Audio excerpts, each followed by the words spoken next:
اردو صفحہ کو سبسکرائب کیجیے اور آنے والی ہر نئی ویڈیو کے لیے گھنٹی دبائیے۔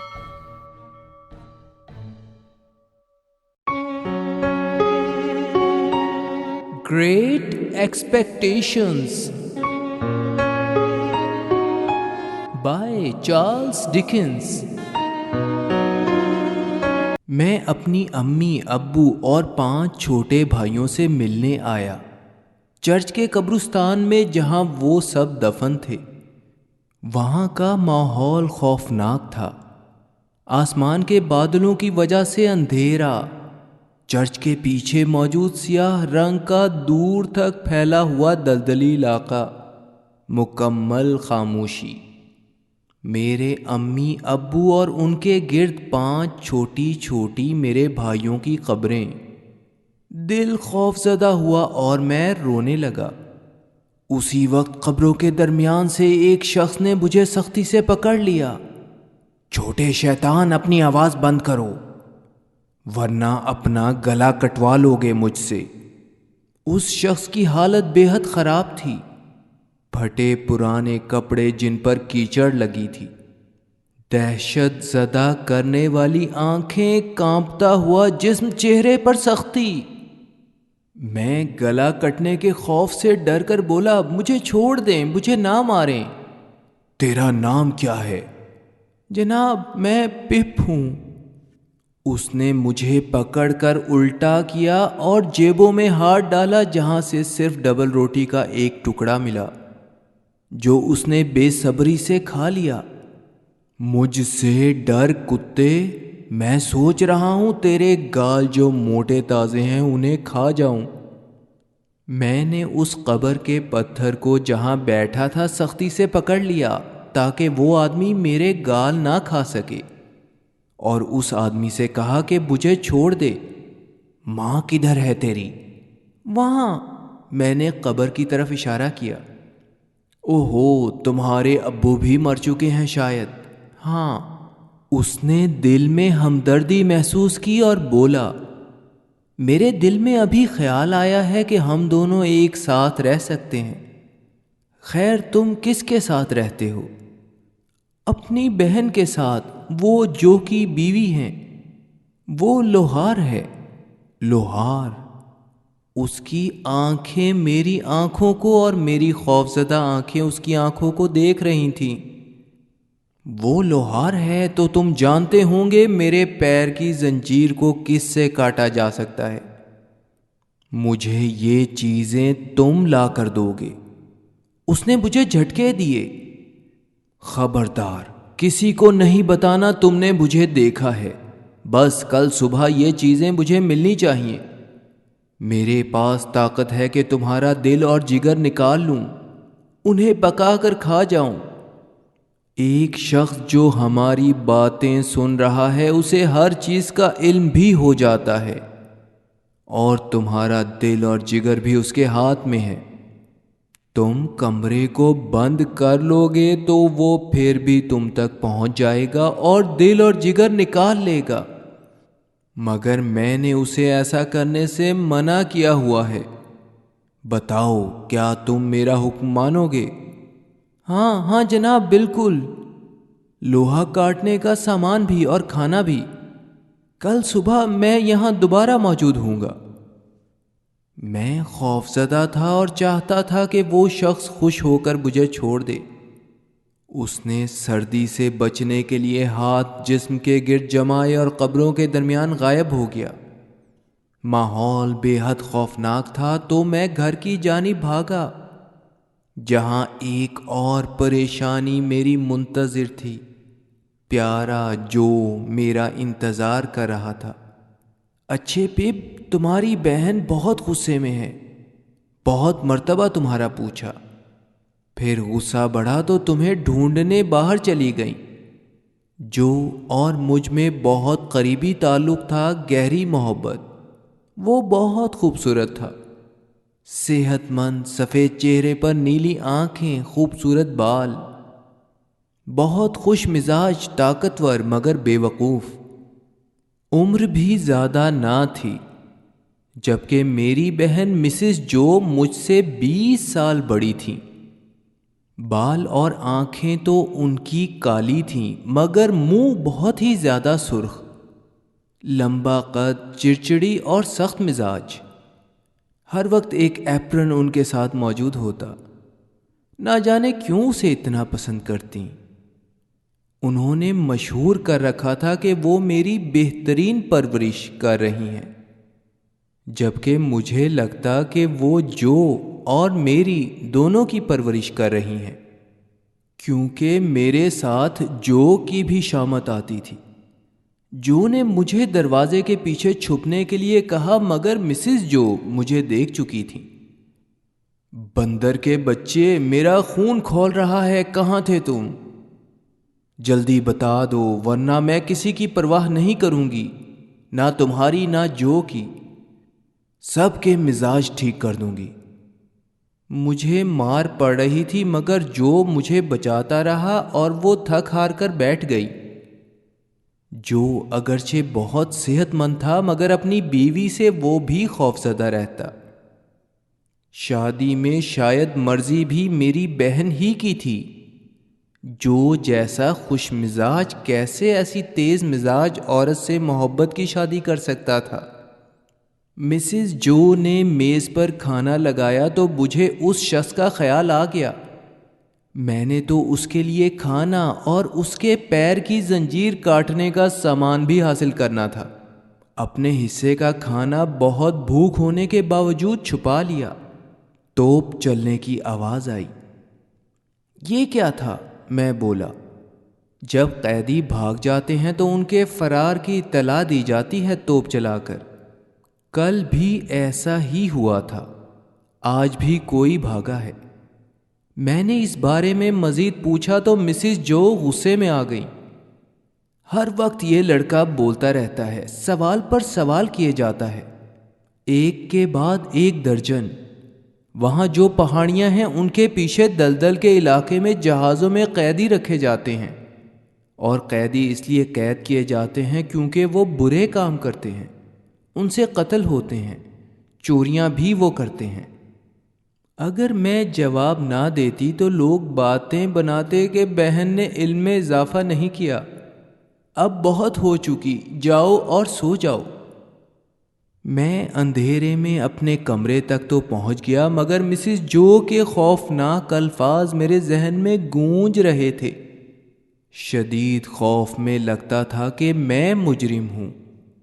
مسز جو کی چیزیں میں نے چوری کی ہیں اور اب مجھے بھی قیدیوں کے جہاز میں پہنچا دیا جائے گا۔ میرا بستر تھا، اندھیرا تھا، اور اس شخص کا خوف جو میرا دل اور جگر نکال کر کھانے کی طاقت رکھتا تھا۔ اگر میں چوری کر کے اسے چیزیں نہ پہنچاتا تو میری بہن بھی مجھے اس سے نہ بچا سکتی تھی۔ بچپن کے اس ڈر اور خوف کو محسوس کرنا مشکل ہے جو میرے اوپر گزر رہا تھا۔ تمام رات پریشانی میں کروٹیں بدلتا رہا، کیونکہ میں بہت بڑا گناہ کر چکا تھا۔ نیند آتی تو محسوس کرتا کہ دلدلی علاقے میں ہوں اور ایک سمندری لٹیرا چیخ رہا ہے۔ موت اگر اس آواز سے نجات دلا سکتی تو میں مرنے کے لیے بھی تیار تھا۔ صبح کھانے کا سامان چرانے باورچی خانے گیا جہاں ایک خرگوش لٹکا نظر آیا جسے پکایا جانا تھا۔ لگتا تھا یہ ابھی مجھ پر حملہ کر کے شور مچائے گا کہ پپ چور ہے، اسے پکڑو۔ کھانے کی چیزیں لیں، تھوڑی شراب اور گوشت بھی اٹھا لیا۔ لوہا کاٹنے کا سامان بھی مل گیا۔ گھر سے باہر دلدل کی طرف بھاگا، مگر دھند اتنی زیادہ تھی کہ کچھ نظر نہ آتا تھا۔ میں بھاگتا تو لگتا کوئی میرے پیچھے بھاگ رہا ہے۔ میں مجرم تھا اور مجرم کا پیچھا کیا جا رہا تھا۔ ہر طرف سے آوازیں آتی محسوس ہوتیں، پپ چور ہے، مجرم کے لیے کھانا چرایا ہے اس نے۔ میں ڈر کر کانپ رہا تھا۔ میرے منہ سے نکلا میں بے بس ہوں، مجبوری میں یہ کر رہا ہوں۔ سخت سردی تھی، میں غلط راستے پر چلا گیا۔ صحیح راستے پر آیا اور وہ شخص مجھے نظر آ گیا، گہری نیند میں۔ میں سوچ رہا تھا کہ شاید اب یہ میرا دل اور جگر چھوڑ دے گا۔ اسے جگایا۔ ایک لمحے میں اس کا چہرہ میرے ذہن میں نقش ہو چکا تھا، مگر یہ شخص کوئی دوسرا تھا۔ ہاں، حالت اس کی بھی بہت خراب تھی اور پیر میں زنجیر بھی۔ غصے میں مجھے برا بھلا کہہ کر زور سے لات ماری، جو مجھے تو نہ لگی مگر وہ خود گرنے لگا، پھر دھند میں غائب ہو گیا۔ کون تھا یہ؟ حالات اتنے خراب تھے کہ میں جسم کے کسی حصے میں تکلیف محسوس کر رہا تھا۔ کہاں؟ شاید جگر ہوگا۔ جلد ہی مجھے اصلی شخص مل گیا۔ سردی سے اس کی حالت بے حد خراب تھی اور بے ہوش ہونے کے قریب لگ رہا تھا۔ میں نے تمام چیزیں جلدی جلدی اس کے سامنے رکھ دیں۔ اس نے ایسے کھانا شروع کیا جیسے مدتوں کا بھوکا ہو۔ اب اس کا انداز محبت کا تھا۔ بچے، تم نے ایک ایسے انسان کی مدد کی ہے جو مرنے والا تھا اور جس کی خواہش تھی کہ پہاڑی سے کود کر خودکشی کر لے۔ وہ رو رہا تھا۔ میں سوچ رہا تھا کہ یہ شخص تو بالکل کتوں کی طرح کھا رہا ہے، تیزی سے، بغیر چبائے۔ معصومیت سے میں نے پوچھا، آپ اپنے دوست کے لیے کچھ نہیں بچائیں گے؟ ابھی وہ مجھے وہاں ملا تھا۔ میں سمجھا آپ ہیں۔ اسے جگایا تو وہ بھاگ گیا۔ وہ شخص غصے میں آ گیا، پھر مجھے پکڑ کر بولا، کہاں دیکھا تھا؟ کون تھا وہ؟ بالکل آپ کی طرح کپڑے پہنے ہوئے تھے، رات کو توپیں بھی چل رہی تھیں، کیا آپ کو آوازیں نہیں آئیں؟ وہ بولا۔ بھوکے پیاسے سردی سے پریشان حال شخص کو توپیں کہاں سنائی دیتی ہیں؟ بلکہ مجھے تو تمام رات سپاہی نظر آتے رہے جو مجھے پکڑنا چاہتے تھے، مگر وہ صرف میرا وہم تھے۔ مگر میں ان سے ڈرتا نہیں۔ ہاں، وہ آدمی کہاں دیکھا تھا؟ میں نے اسے پکڑنا ہے۔ میں اسے شکاری کتے کی طرح پکڑ لوں گا، مگر پہلے اس زنجیر سے نجات حاصل کرنی ہے۔ وہ تیزی سے زنجیر کاٹنے لگا اور میں اس سے خوفزدہ ہو کر دوبارہ گھر کی طرف بھاگا۔ سوچ رہا تھا کہ گھر میں مجھے گرفتار کر لیا جائے گا، مگر وہاں تو جو اور مسز جو کرسمس کی وجہ سے مصروف تھے۔ اچھے کھانے تیار کیے گئے تھے، میری چوری کا کسی کو علم نہ ہوا تھا۔ آج گھر میں مہمانوں کی بھی دعوت تھی۔ مسٹر واپسل آئے، بہت لمبی ناک، سر بالکل گنجا چمکتا ہوا۔ انہیں اندازہ تھا کہ ان کی آواز سریلی ہے، مگر دوست کہتے تھے کہ سر عقل سے خالی ہے۔ دعا کے آخر میں بآواز بلند آمین بہت زور سے کہہ کر خود ہی سب کی طرف دیکھنے لگتے، ایسے جیسے پوچھتے ہوں میرا انداز اچھا تھا یا نہیں۔ مسٹر اور مسز ہبل آئے اور آخر میں انکل پمبل چوک۔ سب کے لیے میں نے دروازہ کھولنا تھا، مگر یہ یاد تھا کہ انکل پمبل چوک کے ساتھ انکل کا لفظ ہرگز استعمال نہیں کرنا۔ ان کا چہرہ چوڑا تھا جسے دیکھ کر مچھلی یاد آتی، آنکھیں دھندلی اور سر کے بال اس طرح کھڑے تھے جیسے کانٹے ہوں، اتنے موٹے تازے کہ سیڑھیاں چڑھ کر دیر تک سانس درست کرنا پڑے۔ مجھے یاد تھا کہ ہر کرسمس کی طرح وہ تحفے کے طور پر 2 شراب کی بوتلیں لائیں گے جو دائیں بائیں لٹک رہی ہوں گی۔ وہ کہیں گے، آج کے دن کی بہت بہت مبارکباد۔ مسز جو کہیں گی، انکل پمبل چوک آپ کا بے حد شکریہ۔ وہ جواب دیں گے، مسز جو آپ میں خوبیاں ہی خوبیاں ہیں۔ مسٹر ہبل بوڑھے نظر آتے، اونچے کندھے، منہ بہت ہی بڑا جیسے ملک کا کوئی حصہ ہو جہاں بہت سی چیزیں آباد ہوں۔ ان کی بیگم نیلی آنکھوں والی مسز ہبل کا قد بھی چھوٹا تھا اور عمر میں بھی شوہر سے بہت کم۔ اتنے اعلیٰ لوگ موجود تھے، مگر میرا ذہن پھر بھی اپنے گناہ پر شرمندہ تھا، دل میں شدید خوف۔ میری بہن جو مجھے گھر میں بن بلایا مہمان تصور کرتی اور ایسا رویہ جیسے کوئی ملکہ کسی دشمن کے ساتھ کرتی ہے۔ میرا ہر کام تنقید کی صورت میں دیکھا جاتا، مگر آج ان کا رویہ قدرے بہتر تھا۔ میں نے انہیں کبھی اچھے کپڑوں میں اور جو کو خراب کپڑوں میں نہ دیکھا۔ کھانے کی میز پر شاندار کھانے تھے، مگر مہمانوں کی گفتگو اور ذہن میں موجود سوچیں مجھے پریشان کر رہی تھیں۔ مسٹر واپسل اتنے بڑے نوالے تیزی سے حلق میں اتار رہے تھے کہ میں حیران ہو کر انہیں دیکھ رہا تھا۔ میرے لیے کہا گیا کہ میں بڑوں کی عزت نہیں کرتا۔ جو لوگ میری پرورش کرتے ہیں ان کا احسان مند نہیں۔ ایک خوبی بھی میرے اندر نہیں، مگر صرف جو ان باتوں سے بے پرواہ مجھے زیادہ سے زیادہ کھانے پر مجبور کرتا رہا۔ مسٹر واپسل نے نمائشی انداز میں دعائیں کیں اور کہا کہ وہ کام کی زیادتی کی وجہ سے تھک چکے ہیں۔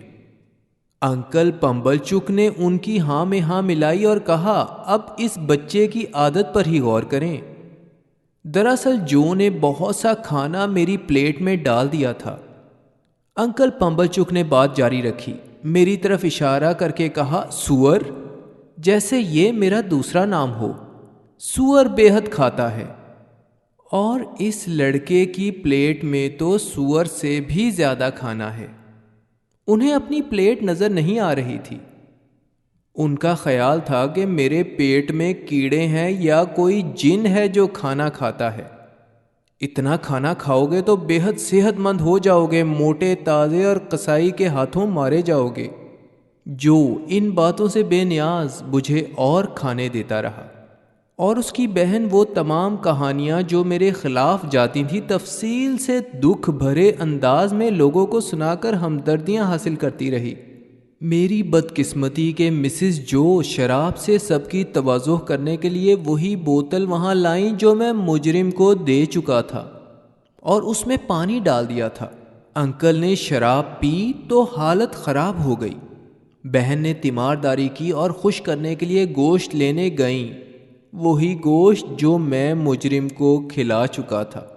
میں سمجھ چکا تھا کہ برا وقت آنے والا ہے۔ وہاں سے باہر بھاگا، مگر کمرے سے باہر پولیس والے ہتھکڑیاں پکڑے موجود تھے۔ میں سمجھ رہا تھا کہ وہ مجھے پکڑنے آئے ہیں۔ باقی لوگ بھی پریشان تھے۔ مسز جو جنہیں گوشت نہ ملا تھا اب گوشت کو بھول چکی تھیں، مگر پولیس نے کہا کہ انہیں لوہار کی ضرورت ہے جو ہتھکڑی کی مرمت کر دے۔ وہ بھاگے ہوئے قیدیوں کو پکڑنے جا رہے ہیں۔ 2 گھنٹے میں ان کا کام مکمل ہوا۔ جو اور میں بھی سپاہیوں کے ساتھ گئے۔ بہت تلاش کیا مگر قیدی نہ ملے۔ پھر ایک جانب سے چیخوں کی آوازیں آئیں۔ سپاہیوں نے کیچڑ میں لڑتے ہوئے دونوں قیدیوں کو پکڑا۔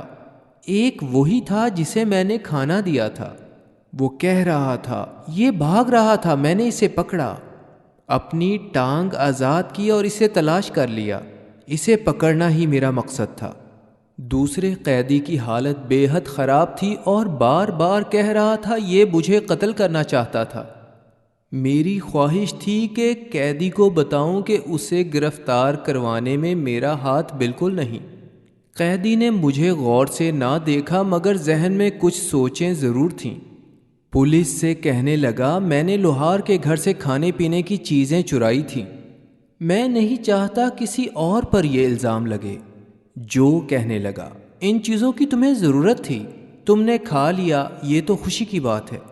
قیدیوں کو کشتی پر سوار کروایا گیا اور سپاہیوں کی نگرانی میں جہاز پر بنے ہوئے قید خانے پر پہنچا دیا گیا۔ رات کا وقت تھا اور ہر طرف اداسی چھائی ہوئی تھی۔ گھر آنے کے بعد بھی ذہن میں وہ باتیں طوفان مچاتی رہیں۔ کیا میں چور ہوں؟ اس قیدی نے مجھے تو بچا لیا، مگر کیا پیارے جو کو تمام گزری ہوئی باتیں بتا دوں؟ نہیں، بالکل نہیں، اس کا اعتماد ختم ہو جائے گا۔ پھر وہ مجھے ان محبت بھری نگاہوں سے نہ دیکھے گا۔ سب مجھے چور کہنے لگیں گے۔ میرے لیے گوشت اور مشروب دوبارہ نہ آئیں گے۔ پہلے میری بزدلی نے مجھ سے چوری کروائی اور پھر بزدلی ہی نے زبان بند رکھنے پر مجبور کر دیا۔ مجھے معلوم نہ تھا دنیا کیسی ہے، مگر اپنے جھوٹ کو چھپا کر میں نے دنیا والوں کی طرح کام کیا تھا۔ مہمان ان قیدیوں کی کہانی کو اپنی بہادری کے ساتھ سناتے رہے۔ نیند کی حالت میں ان کی باتیں سنتا رہا، سو گیا۔ صبح تازہ دم اٹھا۔ وقت گزرتا رہا۔ میں قبرستان میں جاتا، تعلیم کم تھی، قبر کے کتبے بھی مشکل سے پڑھتا، ذہن میں تصویر بناتا کہ قبروں میں موجود لوگ کیسے ہوں گے۔ جو کے ساتھ کام بھی کرنے لگا اور اس کی محبت میں بھی اضافہ ہوتا گیا۔ مسٹر واپسل کی رشتہ دار خاتون نے گاؤں میں اسکول کھولا جہاں شام کو لوگ تعلیم حاصل کرتے، یا پھر یہ کہنا بہتر ہوگا کہ ہفتے میں کچھ رقم اس لیے دیتے کہ اسے دلچسپ طریقے سے سوتے ہوئے دیکھتے رہیں۔ مسٹر واپسل بھی پڑھائی میں مدد کرواتے، خوفناک بلند آواز سے مقدس کتاب ایسے پڑھتے کہ چھتیں ہلنے لگتیں۔ ہفتہ وار امتحانات لینے کے موقع پر وہ اتنے جذباتی ہوتے کہ کھانسی کا دورہ انہیں پڑتا اور بال ایسے سیدھے کھڑے ہو جاتے جیسے خنزیر کے بال۔ جولیس سیزر کی لاش پر اینٹنی کی تقریر سنانا ان کا دلچسپ مشغلہ تھا، اور تذکرے کے دوران منہ ایسا سرخ ہو جاتا جیسے واقعی میدان جنگ میں ہوں۔ یہ اسکول دراصل ایک دکان میں واقع تھا جہاں دن کو دکانداری اور رات کو پڑھائی کروائی جاتی۔ وہاں ایک لڑکی رہتی تھی، کہتے تھے وہ مسٹر واپسل کی پوتی ہے۔ مجھے اس میں اور اپنے آپ میں بہت سی مشترک چیزیں نظر آتیں۔ ہم دونوں ہی یتیم تھے اور دونوں ہی غیروں کی نگہداشت میں بڑے ہوئے تھے۔ ہاں، میں سوچتا ایسا ضرور ہونا چاہیے کہ کوئی اس کا خیال کرے۔ جب بھی مجھے نظر آتی، بکھرے ہوئے بال، گندے ہاتھ اور ٹوٹی ہوئی جوتی، بالوں میں کنگھی، ہاتھوں کو دھونے اور جوتی کو مرمت کرنے کی بے حد ضرورت تھی، مگر اس نے چرچ سے اتوار کو کبھی ناغہ نہ کیا۔ کچھ مجھے پڑھائی کا شوق تھا، کچھ بڈی بھی مجھے پڑھانے میں خاص توجہ کرتی۔ ایک رات جب باہر برف باری ہو رہی تھی، میں نے گھنٹوں کی محنت کے بعد جو کے نام خط لکھا اسے دکھایا تو وہ حیران رہ گیا۔ تم تو بہت پڑھ لکھ گئے ہو پپ۔ میں نے اس سے پوچھا، جو تم کیوں اسکول نہیں گئے؟ لمبی کہانی ہے، سنو گے؟ میرے والد کے صرف 2 شوق تھے، شراب پینا اور نشے میں میری ماں اور مجھے مارنا۔ میری ماں اور میں گھر سے بھاگ گئے، محنت مزدوری کی، پھر باپ دوبارہ مار پیٹ کر گھر لے گیا۔ ایسے حالات میں پڑھائی کہاں ہو سکتی تھی؟ مگر پپ، میرے ابو دل کے بہت ہی اچھے تھے، وہ مر گئے۔ آج کل کام اس لیے زیادہ کر رہا ہوں کہ ماں بیمار ہے، جتنا کماتا ہوں ماں کو بھجوا دیتا ہوں۔ تمام زندگی میری ماں نے تکلیف میں گزاری۔ جو رو رہا تھا، مگر تمہاری بہن نے مجھے حوصلہ دیا، میرا ساتھ دیا، ورنہ اکیلے پن سے میں پاگل ہو چکا ہوتا۔ میرا بھی خیال رکھتی ہیں وہ، اور تمہاری پرورش بھی بہترین کر رہی ہیں۔ بچپن میں جب میں ان سے باتیں کرنا چاہتا تھا، وہ اس وقت بھی تمہاری دیکھ بھال کر رہی ہوتی تھیں۔ میں رو رہا تھا اور جو مجھے چپ کروا رہا تھا۔ پپ، آپ کی بہن حکومت کرنا چاہتی ہیں، میں اس چیز کو پسند نہیں کرتا، مگر میں نے تمام عمر اپنی ماں کو سخت حالات برداشت کرتے دیکھا، مگر شوہر سے کبھی بے وفائی نہ کی، ہمیشہ ان کی خدمت کرتی رہی۔ اسی طرح میرے ساتھ جو سلوک بھی ہو میں برداشت کرتا ہوں اور دوسروں کو خوش کرنا چاہتا ہوں۔ کچھ باتیں مجھے سمجھ آئیں، کچھ سمجھ نہ آئیں، مگر جو کی محبت پہلے سے بھی بڑھ گئی۔ مسز جو باہر تھیں اور ان کے آنے کا انتظار تھا۔ باہر شدید سردی تھی، پرانی برف جم چکی تھی اور تیز ہوا کا شور سنائی دیتا۔ مسز جو انکل پمبل چوک کے ساتھ آئیں تو دونوں پرجوش نظر آ رہے تھے۔ پپ، انکل پمبل چوک کا شکریہ ادا کرو۔ مس ہیویشم جو قصبے میں رہتی ہیں، انہوں نے کہا ہے کہ پپ ان کے گھر جا کر کھیلا کرے گا۔ مس ہیویشم سے ہر کوئی واقف تھا، بہت دولت مند مگر تنہائی پسند۔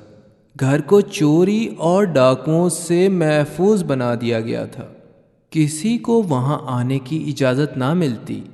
مسز جو بولی، انکل پمبل چوک پپ کو ان کے گھر لے جائیں گے۔ مجھے نہلایا گیا، صاف کپڑے پہنائے گئے، ہر کوئی مجھ سے اس طرح بات کر رہا تھا جیسے میں بہت امیر ہوں۔ زندگی میں پہلی مرتبہ جو سے دور جا رہا تھا، اور یہ بھی علم نہ تھا کہ مجھے مس ہیویشم کے گھر کیا کرنا ہے۔ کھیلنا ہے تو کون سا کھیل؟ انکل پمبل چک کی دکان میں امیر گاہکوں کا شاندار استقبال کیا جاتا اور غریب گاہکوں کو نظر انداز کر دیا جاتا۔ سونے کے لیے جو کمرہ ملا اس کی چھت اس قدر نیچی کہ پاؤں چھت میں لگ جائے۔ صبح کو ملازم نے بہن سے بھی زیادہ ہوشیاری کا مظاہرہ کیا۔ مکھن ایسے لگایا جو نظر ہی نہ آتا تھا اور دودھ کم گرم پانی زیادہ لگ رہا تھا۔ پھر ہم سرخ اینٹوں سے بنے ہوئے مس ہیویشم کے گھر پہنچے۔ ہر طرف جنگلے، کھڑکیاں تھیں مگر اینٹوں سے بند، لان بالکل سنسان اداس۔ دروازہ بجایا گیا، لڑکی کی آواز آئی، کون ہے؟ پمبل چک۔ دروازہ کھلا، ایک خوبصورت لڑکی جو میری عمر کی ہی ہوگی مگر مغرور ہونے کی وجہ سے مجھ سے بڑی نظر آ رہی تھی وہاں آئی۔ پمبل چک کو اندر آنے سے روک دیا اور سنسان اداس راہداری سے ہوتے ہوئے ہم گھر میں داخل ہوئے۔ راستے میں پتہ چلا کہ اس گھر کے یونانی، عبرانی اور لاطینی بہت سی زبانوں میں نام ہیں۔ وہ بولی، لڑکے، آوارہ گردی کی ہرگز اجازت نہیں۔ وہ عمر میں میرے برابر مگر مجھ سے زیادہ صحت مند تھی، جیسے کسی ملک کی 20 سالہ شہزادی۔ راستہ بالکل اندھیرا تھا اور روشنی کے لیے صرف ایک موم بتی۔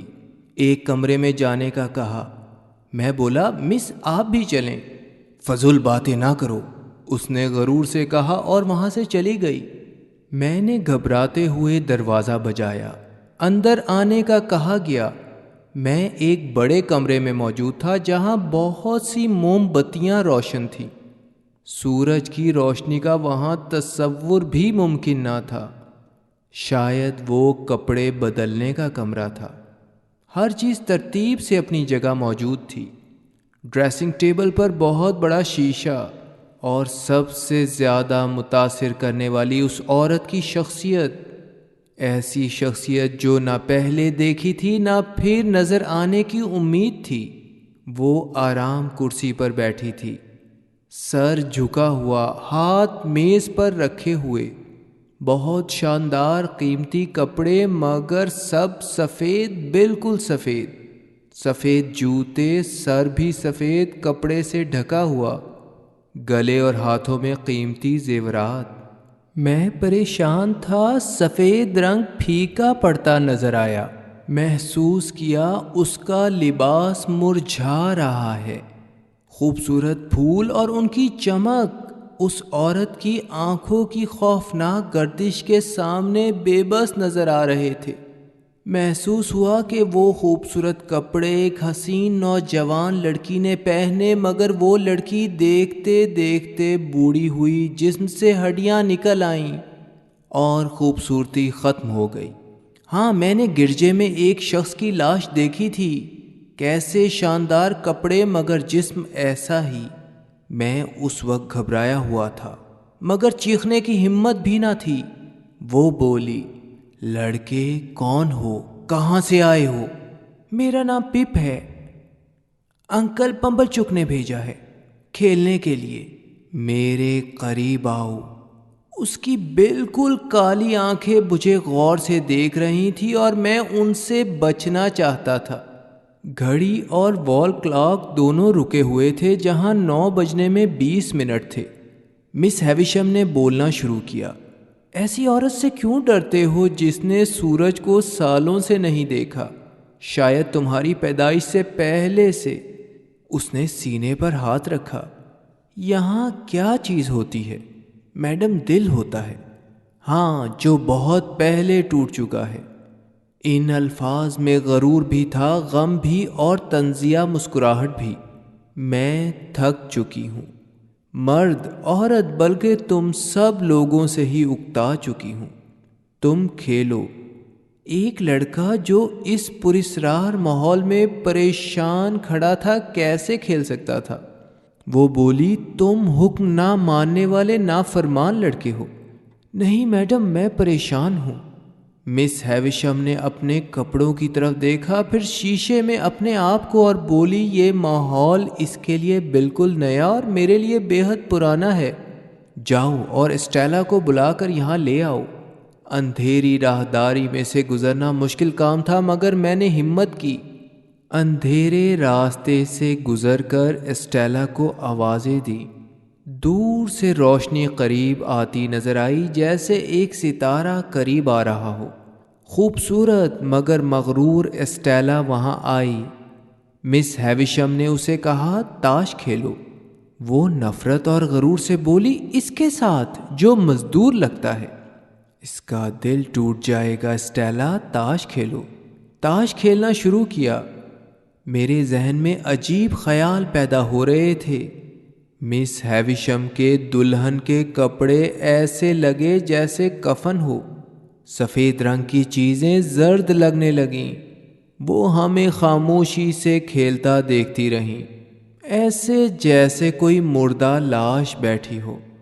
اور اسٹیلا غرور اور نفرت بھرے انداز میں مجھے کہتی رہی، تم کتنے معمولی ہو، کھردرے ہاتھ اور اتنے بھاری عجیب و غریب جوتے۔ میں نے اپنی بہت زیادہ ذلت محسوس کی۔ پہلی مرتبہ سوچا، کاش میرے ہاتھ خوبصورت ہوتے۔ اس کے غرور، نفرت سے بھرے ہوئے الفاظ اور تاش کے کھیل میں بار بار ہارنے سے میں شرمندگی محسوس کر رہا تھا۔ اس کے نزدیک میں بے وقوف غریب گھر کا معمولی لڑکا ہی تو تھا۔ مس ہیویشم خاموشی سے ہمیں کھیلتا دیکھتی رہیں، پھر بولیں، اسٹیلا کا تمہارے ساتھ رویہ بہت برا تھا۔ تم خاموشی سے سنتے رہے۔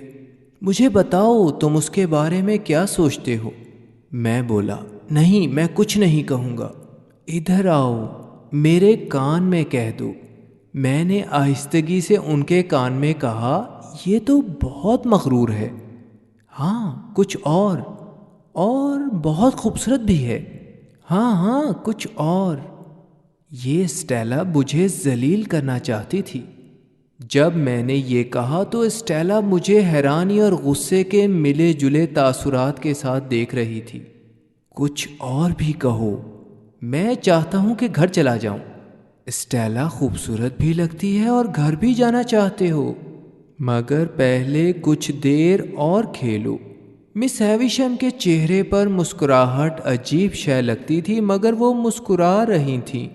میں نے محسوس کیا کہ اگرچہ وہ چیزوں کو اہمیت نہ دینے کے انداز میں دیکھتیں، مگر دماغ میں ہر شے کے بارے میں مکمل معلومات حاصل کر لیتیں۔